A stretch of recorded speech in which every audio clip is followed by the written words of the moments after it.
Hello friends, आज हम लोग इतिहास के बहुत ही महत्वपूर्ण चैप्टर मगध राज्य का उत्कर्ष के बारे में अध्ययन करेंगे और इनसे रिलेटेड टॉपिक को भी देखेंगे। यह बहुत ही महत्वपूर्ण चैप्टर है। मगध के सबसे प्राचीन वंश के संस्थापक वृहद्रथ था। इसकी राजधानी ग्रीवराज राजगृह थी। जरासंध वृहद्रथ का पुत्र था। हर्यक वंश के संस्थापक बिंबिसार मगध की गद्दी पर 544 ईसा पूर्व बौद्ध ग्रंथों के अनुसार में बैठा था। वह बौद्ध धर्म का अनुयायी था। बिंबिसार ने ब्रह्मदत्त को हराकर अंग राज्य को मगध में मिला लिया। बिंबिसार के राजगृह का निर्माण कर उसे अपनी राजधानी बनाया। बिंबिसार ने मगध पर करीब 52 वर्षों तक शासन किया। महात्मा बुद्ध की सेवा में बिंबिसार ने राजवैद्य जीवक को भेजा। अवंती के राजा प्रद्योत जब पांडु रोग से ग्रसित थे, उस समय भी बिंबिसार ने जीवक को उनकी सेवा शुश्रूषा के लिए भेजा था। बिंबिसार ने वैवाहिक संबंध स्थापित कर अपने साम्राज्य का विस्तार किया।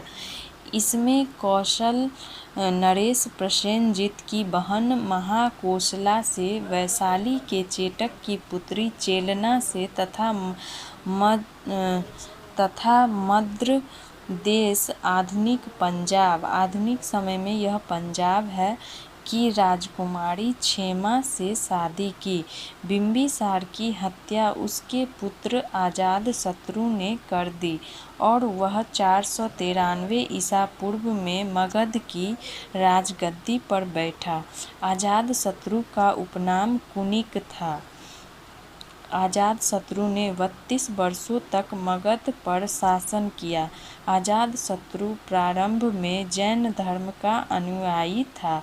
अजातशत्रु के सुयोग्य मंत्री का नाम वर्षाकार था। इसी की सहायता से अजातशत्रु ने वैशाली पर विजय प्राप्त की। अजातशत्रु की हत्या उसके पुत्र उदयीन ने 461 ईसा पूर्व में कर दी और वह मगध की गद्दी पर बैठा। उदयीन ने पाटलिग्राम की स्थापना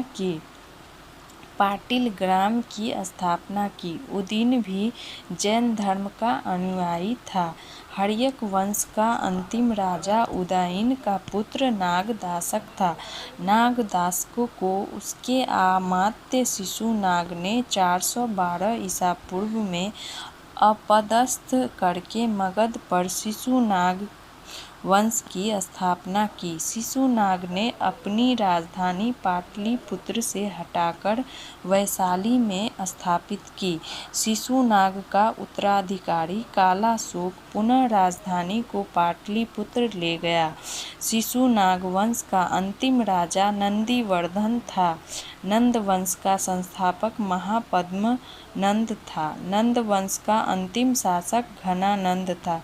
यह सिकंदर का समकालीन था। इसे चंद्रगुप्त मौर्य ने युद्ध में पराजित किया और मगध पर एक नए मौर्य वंश की स्थापना की।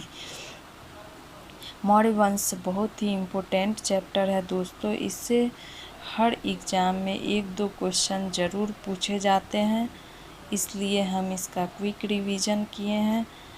दोस्तों, अगर ये टॉपिक सही लगा हो तो इसे लाइक ज़रूर करें, तभी मुझे पता चलेगी कि यह टॉपिक बनाने का, यह वीडियो बनाने का कुछ उद्देश्य सफल हुआ है।